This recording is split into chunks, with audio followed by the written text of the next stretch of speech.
بسم اللہ الرحمن الرحیم۔ آج ہم مسجد سے امن شانتی کا پیغام نشر کرتے ہیں کہ اس زمانے میں آئے دن کچھ نہ کچھ فتنے اٹھتے ہیں، ملکی اعتبار سے الگ اور دینی اعتبار سے الگ، یعنی دھارمک معاملات میں بھی بہت سارے فتنے آ رہے ہیں اور ملک کے اعتبار سے بھی بہت سارے فتنے اٹھ رہے ہیں آئے دن۔ تو اس بارے میں ہماری اپیل ہندوستان بھر کے ہندو مسلمان سکھ عیسائیوں سے ہے۔ چند دن کی زندگی ہے، مرنا تمہیں بھی ہے ہمیں بھی ہے۔ یہ میرے اوپر جنازہ رکھا ہوا ہے، دیکھا یہ جنازہ، اسی میں سب جانا ہے، آپ کو بھی جانا ہے ہمیں بھی جانا ہے، اس لیے امن و شانتی کے ساتھ زندگی جیوت گزاریں اور لوگوں کے کام آئے، سیوا کریں۔ مرنا ہے، ٹائم مقرر ہے، اللہ نے قرآن میں فرمایا ہے لا يستأخرون ساعة ولا يستقدمون، موت نہ ایک ساتھ آگے ہوگی نہ پیچھے ہوگی، فکس ٹائم ہے موت کا، مرتیو کا فکس ٹائم، پھر کوئی بچا نہیں سکتا۔ جب مرتیو کا ٹائم آ جاتا ہے کوئی نہیں بچا سکتا ہے، اور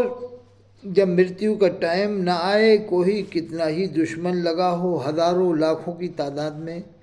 تو اسے کوئی مار نہیں سکتا ہے۔ یہ وشواس اور یہ یقین رکھنا چاہیے کہ اللہ نے،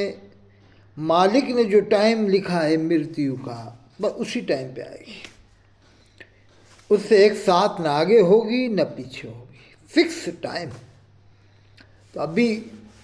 شیخ محمود مدنی صاحب کے بیان پر جو ابھی خلفشار چل رہا ہے ہندوستان میں، اس کو نارمل طریقے سے لیا جائے۔ انہوں نے ایک دم جہاد کا فتویٰ نہیں دیا ہے، یعنی کہ آگے جہاد کرو، کیونکہ جہاد کا لفظ جو ہے یہ بالکل لاسٹ میں بولا جاتا ہے۔ بالکل کب بولا جاتا ہے؟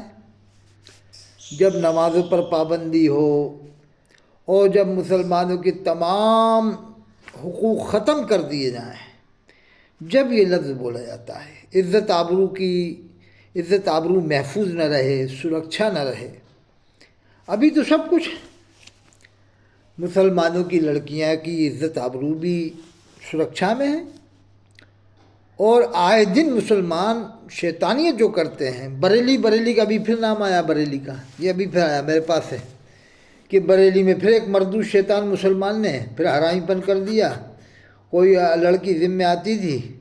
اس کو لے کے وہ چلا گیا، ہنگامہ۔ اس سے پہلے پھر ایک بریلی میں شیطان نے یہی کام کیا تھا، یہ دیکھو یہ بریلی کا ہی آیا ہوا ہے۔ تو یہ بریلی میں ایسا شیطانیت بہت ہو رہی ہے، یہ دیکھو میں آپ کو بتاتا ہوں، یہ لکھا ہوا ہے، یہ بریلی کا، اگر آپ کہو تو یوٹیوب سے نکال کے دکھا دیتا ہوں، تھوڑا سا جھلک دیکھ لیں آپ۔ اتر پردیش کے بریلی کے منی بائی پاس یعنی کہ تھانہ جنرل چھیتر میں دیکھ سکتے ہیں، تمام جو بھیڑ اکٹھی دکھائی دے گی۔ ان لوگوں کا آروپ ہے کہ سامنے جو آپ کے لیے ایک جو جم سینٹر دکھا، اسی جم سینٹر میں ایک یوتی تھی، وہ جم کرتی تھی، اور وہ جو مسلم سمدائے کا جو ٹرینر ہے وہ اسے اغوا کر لے گا۔ اسی کے لیے تمام جو ہندو سمدائے کے لوگ ہیں وہ اکٹھے ہوئے، پرجن اکٹھے ہوئے، جام لگایا ہے۔ سامنے میں آپ کے لیے دکھاؤں تو دیکھیے بائک ٹوٹی پڑے گی، جو ٹرینر کی بائک ہے، اور جہاں سے وہ بھاگ گیا تو سامنے پولیس بل دکھائی دے گا، بھاری سنکھیا میں جو لوگ تو ہیں۔ یہ مسلمان شیطانیت بہت زیادہ کر رہے ہیں۔ تو میری اپیل تو یہ ہے جتنے بھی علماء ہیں کہ پہلے مسلم معاشرے کے اندر سدھار پیدا کریں، اور صاف صاف یہ بھی کہیں ہر جلسے میں، بڑے جلسے میں، کہ جس نے ہندو بھائی کی لڑکی کو بھگایا، یا پنجابی کی یا عیسائی کی یا دیش کے کسی بھی رہنے والے کی لڑکی کو بھگایا، ہم اس کے ذمہ دار نہیں، ہاتھ اڑوا لیں پورے مجمع سے، ہزاروں لاکھوں کے جتنا بھی، سب سے ہاتھ اڑوائیں کہ ہم بالکل ذمہ دار نہیں، جو چاہو کرو تم لوگ۔ میں کہہ رہا ہوں ایک مسلمان کی بے ہمت نہیں کہ لڑکی بھگا کے دیکھ لے، ایک بار آپ اعلان تو کرو بڑے مجمع میں 50,000 کے 1,00,000، مگر ایسا آج تک کسی بھی عالم نے نہیں کیا۔ میرا ارادہ ہے، میں یوٹیوب کے ذریعے کر رہا ہوں، مجھے موقع بڑے مجمع ملتا ہے تو میں تو یہ اعلان کرتا، میرا بہت پہلے سے ارادہ ہے، لیکن مجھے بڑا مجمع نہیں مل رہا ہے۔ لیکن مسلمان اپنے آدمیوں کو دیکھ نہیں رہے، آئے دن لڑکیاں بھگا رہے ہیں، شیطانیت کر رہے ہیں، مردود، بس گوشت ان کو ہضم ہو نہیں رہا ہے، جب دیکھو جب لڑکیاں لے لے کے بھاگ رہے ہیں ہندو بھائیوں کی، تو پھر ہندو بھائی کے مجبور نہیں ہوں گے؟ وہ کیوں چپ چاپ بیٹھیں گے؟ ہیں کہ انہوں نے چوڑیاں پہن رکھی ہیں؟ کتنے سال سے یہ مسلمان 30 سال سے لڑکیاں بھگا رہے تھے کم بخت، مجھے معلوم ہے 30 سال سے شیطان لڑکیاں بھگا رہا ہے، 30 سال سے، جب سے ہندو خاموش بیٹھے تھے، 20 سال سے خاموش تھے، ابھی 10 سال سے پھر جب پانی سر سے گزر گیا ہندو بھائیوں کے، سوچا کہ اب تو یہ بہت شیطانیت کر رہے ہیں، پھر ہندو بھائیوں کی تنظیمیں جاگیں اور انہوں نے گھر گھر جا کر پرچے بتائے کہ اتنی لڑکیاں تمہاری وہاں سے بھاگیں، اتنی وہاں سے بھاگیں، تب جا کر کے وہ انعام رکھا گیا 2.5 لاکھ کا، کہ جو ان کی ایک لڑکی کو بھگا گا 2.5 لاکھ کا انعام۔ پھر کسی غصے میں ایک نیتا نے کہہ دیا کہ 10 نوکری دیں گے ایک لڑکی کو بھگاؤ گے، تو یہ مجبور ہو کے ایسا کیا جا رہا ہے نا۔ ابھی بریلی میں اس سے پہلے بھی جیسے کتنے بار بریلی سے لڑکیاں مسلم بھاگی ہیں، مسلم لڑکیاں بھی بھاگی ہیں ہندوؤں کے ساتھ، جیسے افرا وہ ہندو بھائی کے ساتھ بھاگی، وہ پڑھتی تھی امام احمد اکیڈمی میں سالے نگر بریلی میں، اور یہ جو ہے کہ پوری دنیا کے ذمہ دار بنے ہوئے ہیں بریلوی، کہ ہم ہی مسلمان ہیں باقی سب کافر ہیں۔ دیوبند والوں کو مسلمان نہیں مانتے، عرب والوں کو مسلمان نہیں مانتے، کعبے کے امام کو مسلمان نہیں مانتے، مسجد نبوی کے امام کو مسلمان نہیں مانتے، اور دیوبند ندوہ سہارنپور کے لوگوں کو مسلمان نہیں مانتے، بس یہی مسلمان ہیں۔ وہاں سے لڑکیاں بھاگ رہی ہیں بریلی سے، ہندوؤں کے ساتھ لڑکیاں بھاگ رہی ہیں، اور مسلمان بھی بھگا رہے ہیں ہندو بھائیوں کی لڑکیوں کو۔ تو پہلے ماحول کو صحیح کرو بھائی، یہ سب باتیں کرنے سے ابھی ایسا کوئی معاملہ نہیں ہے کہ جہاد کا آپ لفظ لاؤ منہ کے اوپر، اس کے لیے جو شرائط ہیں وہ شرائط پائے جائیں گے، اور مشورہ ہوتا ہے قرآن میں، وشاورہم فی الامر، اپنے کاموں میں مشورہ کرو، فاذا عزمت، جب کسی کام کا ارادہ کرو، فتوکل علی اللہ، تو اللہ پر بھروسہ کرو۔ آپ کے پاس کیا ہے سوائے ہاتھ پیر کے؟ کیا ہے؟ اور اللہ کی مدد کیسے آئے گی آپ کے پاس جب مسلمان 90% مسجد سے دور ہیں، سود بیاس کھانے والے مسلمانوں میں ہیں، شراب پینے والے مسلمانوں میں ہیں، سٹہ کھیلنے والے مسلمانوں میں ہیں۔ کوٹہ میں آ جاؤ، میں بتاؤں آپ کو، ایک ہی محلے میں، ذرا سی جگہ میں، ایک ہی محلے میں 4 مسلمان شراب کے ٹھیکیدار، 4 شراب کے ٹھیکیدار، 4 بڑے بڑے، ایک ہی جگہ میں، ایک ہی محلے میں، پورے کوٹہ میں نہیں۔ پھر سٹے والے الگ، جوئے والے الگ، سود لینے والے الگ۔ ہندو بنیا جو ہوتا ہے ہندو بھائی، وہ 2.5% بیاج لیتا ہے، اور یہ 10% لیتا ہے داڑھی ٹوپی والا۔ تو پہلے مسلم معاشرے کو سدھارنے کی ضرورت ہے۔ دوسری بات یہ کہ وندے ماترم کی جو بات ہے وہ اس پہ شانتی پوروک ڈھنگ سے حل کیا جائے کہ بھائی دیکھو، اگر مسلم حکومت بھی ہے تو وہاں کسی سے آپ اللہ اکبر نہیں کہلوا سکتے۔ قرآن میں اللہ نے منع کیا ہے، لا اکراہ فی الدین، دین میں زبردستی نہیں ہے۔ اگر عرب میں حکومت اسلامی ہے یا افغانستان میں، وہاں آپ کسی بھی سے، عیسائی سے، پنجابی سے، غیر مسلم سے آپ اللہ اکبر کا نعرہ نہیں لگوا سکتے، اسلام میں منع کیا گیا ہے۔ نہ تو لا الہ الا اللہ پڑھوا سکتے، نہ اللہ اکبر کہلوا سکتے، زبردستی قرآن میں اللہ نے منع کیا ہے، مجبور نہیں کر سکتے۔ تو یہ طریقہ آپ اپنا بتائیں کہ بھائی ہمارے یہاں اسلامی حکومت میں بھی آپ کو اللہ اکبر نہیں ہم کہلوا سکتے، نہ آپ سے کلمہ پڑھوا سکتے۔ یہ ہمارے یہاں قرآن میں اللہ نے منع کیا، لا اکراہ فی الدین، دین میں زبردستی نہیں ہے۔ تو آپ اس طریقے سے، علمی طریقے سے بات کریں کہ صاحب آپ کہہ رہا وندے ماترم کہنا ہوگا، تو کل کو یہ کہنے لگ جائیں، پھر دوسرے لوگ کہ یہ کہنا ہوگا، پنجابی کہیں کہ یہ کہنا ہوگا، وہ کہیں کہ یہ، عیسائی کہیں کہ یہ کہنا ہوگا، تو ایسے کب تک چلے گا؟ جو ڈاکٹر بابا امبیڈکر صاحب ہیں، ڈاکٹر بھیم امبیڈکر صاحب بہت بڑے گیانی شخص تھے، زبردست علم تھا ان کو۔ ڈاکٹر بھیم راؤ امبیڈکر، کیا پورا نام مجھے یاد نہیں آ رہا، ڈاکٹر امبیڈکر سے وہ مشہور ہیں۔ جو بھیم آرمی اس وقت موجود ہے ان کے نام پر ہے یا ان کی نسبت سے ہے، وہ ان سب کے گرو مانے جاتے ہیں، اور پورے سموِدھان انہوں نے لکھا ہے۔ ڈاکٹر محترم جناب ڈاکٹر امبیڈکر صاحب نے، شریمان محترم جناب ڈاکٹر امبیڈکر صاحب بہت بڑے گیانی شخص تھے، تو انہوں نے جو سموِدھان لکھا ہے اس کو برقرار رکھنے کے لیے کتنی کوششیں کی جاتی ہیں۔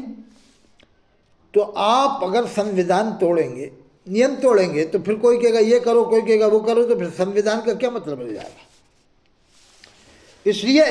آپ سے اپیل ہے پورے ہندوستان سے، محترم جناب یوگی آدتیہ ناتھ سے بھی اپیل ہے، شانتی پوروک ڈھنگ سے، تھوڑا نارمل طریقے سے کام کریں، اور وہ فرضی مدار جو ہندوستان میں نہیں بلکہ یو پی میں بہت بڑی تعداد میں بنے ہیں ان کو ختم کروائیں، اور ہماری سیوا کے لیے ہمیں بلائیں آپ، ہم تیار ہیں، اور ہمارے ساتھ میں بہت بڑی تعداد آئے گی انشاءاللہ، ہزاروں لوگ آ جائیں گے جو فرضی مداروں کو گروانے کے لیے، ختم کروانے کے لیے، سماپت کروانے کے لیے آپ کا ساتھ دیں گے۔ یو پی میں فرضی مدار بہت بن گئے، پہلے میری شیخ محمود مدنی صاحب سے اپیل ہے کہ یہ فرضی مداروں کو ختم کروائیں، قوالی جو مقابلے لیٹسٹ مقابلے ہوتے ہیں یہ ختم کروائیں، مسلمانوں میں جوئے سٹے ہو رہے ہیں یہ ختم کروائیں، سود بیاز کا جو ماحول مسلمانوں میں یہ ختم کروائیں، مسجدوں کو آباد کروائیں۔ دیکھیے بہت ساری باتیں جو ابھی مسلمانوں کے اندر کمیاں ہیں۔ اور دوسری اگر کرنا ہی تھا تو اس طریقے سے بات کریں، یتی نرسنگانند پر عمر قید کی پابندی لگائیں، وہاں پر عمر قید کروائیں، یہ اپیل کرتے تو ٹھیک تھا۔ ایک دو آدمی ایسے ہوتے ہیں ہر جگہ ملک میں، 2 4 5، تو آپ اس کی وجہ سے پورے ہندوستان کو ٹارگیٹ نہ بنائیں۔ اور محترم جناب یوگی آدتیہ ناتھ صاحب بھی آپ کے دشمن نہیں ہیں کہ آپ کے دشمن ہوں، ایسا اگر ہوتا تو پھر یہ آپ کا جینا ویسے بھی مشکل ہو جاتا ہے کہ نہیں۔ آپ کے جلوس نکلے 12 ربیع الاول کے جلوس نکلے گورنمنٹ کے ذریعے سے، گورنمنٹ کی پرمیشن سے، جلسے ہو رہے ہیں گورنمنٹ کی پرمیشن سے۔ اب تبلیغ جماعت میں جو پابندی کی بات آئی تھی یا کچھ جانچ کی بات آئی تھی،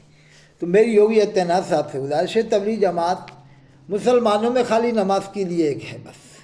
ان کا ایجوکیشن سے کوئی مطلب نہیں ہے، گورنمنٹ نوکری سے کوئی مطلب نہیں کہ ڈاکٹر بنو، کلیکٹر بنو، ایس پی بنو، یا آرمی میں جاؤ، یا سائنسداں بنو، ان لوگوں کا بیچاروں کا اس سے کوئی مطلب ہی نہیں ہے۔ یا بڑے آپ بہت بڑے بزنس مین بن جاؤ، کوئی نہیں، بس دال روٹی کھا لو یا تھوڑا بہت گوشت کھا لو، چلہ 4 مہینہ لگا لو، نمازی بن جاؤ، بس ان کا اس سے کام ہے، یہ نمازی بنانے کا کام کرتے ہیں، اچھا کام ہے۔ تو ان سے یہ کوئی گورنمنٹ کے بارے میں بھی کچھ نہیں بولتے، کہیں نہیں بولتے، نہ بھوپال میں بولتے، نہ اجین میں، نہ اسلام میں، ان کا کوئی مطلب، بلکہ مسلمانوں کی بھی موبلیچنگ کہیں ہوتی ہے تو یہ کوئی بڑھ چڑھ کے حصہ بھی نہیں لیتے، آگے بھی نہیں آتے ہیں۔ سیدھے سادھے سمپل شریف لوگ ہیں بیچارے، بہت شریف لوگ ہیں، صرف 4 کتابیں پڑھتے ہیں اور 5ویں کتاب سے یہ ہاتھ بھی نہیں لگاتے جلدی۔ یہاں تک کہ تفسیر قرآن بھوپال میں ہوتی ہے، وہاں بھی علماء بیان کرتے ہیں، تو یہ ان میں سے بہت سے شرکت کرتے ہیں، کم تعداد ہوتی ہے۔ تو ان کا مقصد یہ ہوتا ہے کہ نمازی لوگوں کو بنایا جائے، یہ اچھا کام ہے نمازی بنانے کا، اچھی بات ہے، ہم بھی مانتے ہیں، اور لوگ باغ نمازی بن جائیں بس کافی ہے۔ ہاں اتنا آپ کہتے ہیں کہ مسجدوں میں بھائی آپ لوگ نہیں ٹھہرو گے، یہ پوتر استھان ہے، آپ کا دھارمک استھان ہے، آپ کو ٹھہرنا ہے تو 2 کمرے بنوا لو، اور اگر آپ کے پاس اتنا پیسہ نہیں ہو تو ہم گورنمنٹ کے لوگ آپ کو تو وہ انتظام کر دیتے ہیں، ہر مسجد کے بعد 2 کمرے کہ آپ مت سو، مسجد میں نہیں سو گے، مسجد عبادت کے لیے، بھکتی کے لیے ہے، اور جو لوگ نماز پڑھنے آتے ہیں ان کی عبادت میں بھکتی میں خلل نہ ہو تو آپ 2 کمرے بنوا لو۔ اگر آپ کے پاس اتنا پیسہ نہ ہو، کانپور والوں کے پاس، لکھنؤ والوں کے پاس، بھوپال اجین اندور والوں کے پاس، تو ہم سے لے جاؤ، گورنمنٹ کے ذریعے سے 2 کمرے بنوا لو کہ مسو نا، مسجد میں جگہ آتی ہے مسو لو، وہاں بنا لو۔ یہ کہہ سکتے ہیں مکھ منتری یوگی آدتیہ ناتھ صاحب کہ بھائی مسجد میں آپ لوگ نہیں سوں گے، کیونکہ مسجد میں جوان لڑکے آتے ہیں 20 سال کے، 22 سال کے، پھر جو ہے کہ وہ شکایت جو ہوتی ہے وہ رات میں وہ والی معاملہ ہوتا ہے، یعنی آدمی کو سوتے کے اندر میں جو ہے کہ خواب نظر آتا ہے، سپنا نظر آتا ہے، سپنے میں پھر کیا کیا ہوتا ہے، یہ بات آپ جو ہے کہ بتا کر ان کو یہ پابندی لگا دیں کہ آپ مسجد سے کے لگے میں 2 کمرے بنائیں، اور 2 کمرے بنا کر آپ وہاں پر سوئیں، اور اگر آپ کے پاس پیسہ نہ ہو تو ہم 2 کمرے بنوا دیں آپ کے، اگر آپ کی اجازت ہو، پرمیشن ہو، آپ غریب ہو، آپ کے پاس اتنا پیسہ نہیں ہو تو 2 کمرے بنانے میں کیا جا رہا ہے، 2.5 لاکھ 3 لاکھ روپے کا خرچہ آ گیا، 4 لاکھ، تو یہ سہایتا گورنمنٹ سے ان کو مل سکتی ہے اگر لینا چاہیں، جیسے گورنمنٹ کی مدد دیتی ہے وہاں مدرسوں کو ایڈ دارالعلوم غریب نواز کو ایڈ دے رہی ہے، بھوجپور میں ایڈ دے رہی ہے، اور کہہ رہا ہوں رامپور میں 2 مدرسوں کو گورنمنٹ کے لوگ گورنمنٹ ایڈ دے رہی ہے، 50 ہزار 1 لاکھ 80 ہزار تنخواہیں مل رہی ہیں رامپور میں 2 مدرسوں کو، ہاں گلشن بغداد اور فرقانیہ کو، اس کے علاوہ مراد آباد میں بھوجپور میں ہیں، اور بہت ساری جگہ گورنمنٹ ایڈ دے رہی ہے، الجامعۃ الاشرفیہ میں 100 200 جتنے پڑھاتے ہیں ان کو ایڈ دے رہی ہے گورنمنٹ، 80 1 لاکھ روپے ایڈ دے رہی ہے، اور بہت ساری جگہ ایڈ دے رہی ہے، 1 2 جگہ نہیں، بہت ساری، بریلی میں 2 جگہ، منظر اسلام میں اور جامعہ نوریہ میں ایڈ دے رہی ہے گورنمنٹ، ایسے کتنی گورنمنٹ آپ کی مدد کر رہی ہے۔ پھر ایسے وقت میں یہ سب باتیں ایک دم زبان پہ لانا بھی ابھی مناسب نہیں ہے، ابھی حالات ایسے نہیں ہوئے ہیں کہ آپ یہ باتیں زبان پہ لائیں۔ مسلمانوں کو ٹارگیٹ کریں، جو مسلمانوں میں فرضی مداح بنے ہیں، قوالیاں ہو رہی ہیں، لیڈیز آ رہی ہیں، لیڈیزوں کی بے حرمتیاں ہو رہی ہیں، لیڈیز مقابلے ہو رہے ہیں اور غزلیں پڑھی جا رہی ہیں الٹی سیدھی، اور وہاں پر پھر لڑکا لڑکی کو بھگا رہا ہے، یہ سب شیطانیت جو ہو رہی ہے مزارات پر، یہ بند کرائیں۔ پھر وہ گورنمنٹ کی مدد لیں، گورنمنٹ کے پاس جا کر کہیں کہ صاحب فرضی مزار آپ ختم کرو اور یہ قوالی مقابلے جو انہیں بند کرو۔ ہاں جا اصلی مزار ہیں انہیں باقی رکھیں، جن کی سند ہے، جن کی تواریخ ہے، ان کو باقی رکھیں، باقی جو فرضی نئے نئے بنے ان کو سب کو ختم کر دیں، کہ یہ اسلام میں حکم بھی ہے۔ اللہ کے رسول صلی اللہ علیہ وسلم نے حضرت علی کو حکم دیا تھا کہ جہاں اونچی قبریں دیکھو ان کو ختم کر دو۔ تو وہ فاروق ناگپوری کہہ رہا تھا کہ وہ تو قبریں ان کی تھیں، اس نے کیا بتایا، غیر مسلموں کی قبریں تھیں، تو غیر مسلموں کی قبروں کے بارے میں اللہ کے رسول ایسا کیوں فرمائیں گے؟ ایسا کیوں فرمائیں گے؟ دوسروں کی قبروں کے بارے میں حضور ایسا کیوں فرمائیں گے؟ فاروق ناگپوری کہتا ہے۔ تو یہ اس طرح کی باتیں ہیں۔ تو میری اپیل ہے، ابھی ہندوستان میں امن و شانتی ہے اللہ کرم سے، یہاں کا ہندو بھائی ابھی بہت شریف ہے۔ ابھی آپ نے فریضہ بھی ادا نہیں کیا ہے۔ قرآن میں جو جس فرض کے لیے اللہ نے فرمایا کنتم خیر امۃ اخرجت للناس، تم بہترین امت ہو، لوگوں کی نفع رسانی کے لیے نکالے گئے ہو، تأمرون بالمعروف وتنہون عن المنکر، نیکی کا حکم دیتے ہو، برائی سے روکتے ہو۔ تو ابھی تو آپ نے فریضے پہ عمل بھی نہیں کیا ہے۔ بھوپال میں اجتماع ہوتا ہے، کیا فریضے پہ آپ نے عمل کیا؟ کیا اس فریضے پہ عمل کیا کہ ان میں جو بڑے بڑے ہمارے ہندو سماج کے لوگ ہیں، پنجابی سماج کے لوگ ہیں، عیسائی سماج کے، ان کو دعوت نامہ دیا ہو کہ صاحب آپ بھی آئیے، 2 منٹ بولیے، 5 منٹ بولیے۔ ان کا دل کتنا بڑا ہو جاتا ہے اتنا بڑا مجمع دیکھ کے۔ 15-20 لوگوں کو 2 منٹ بلواتے اور بتاتے کہ دیکھیے صاحب ہمارے اجتماع ہو رہا ہے اور یہاں امن و شانتی کا ہم پیغام دیں گے، تو کتنا آپ نے کوئی فریضہ حکمت کا اپنایا نہیں ہے، نہ کوئی طریقہ اپنایا، اللہ سمجھ عطا فرمائے۔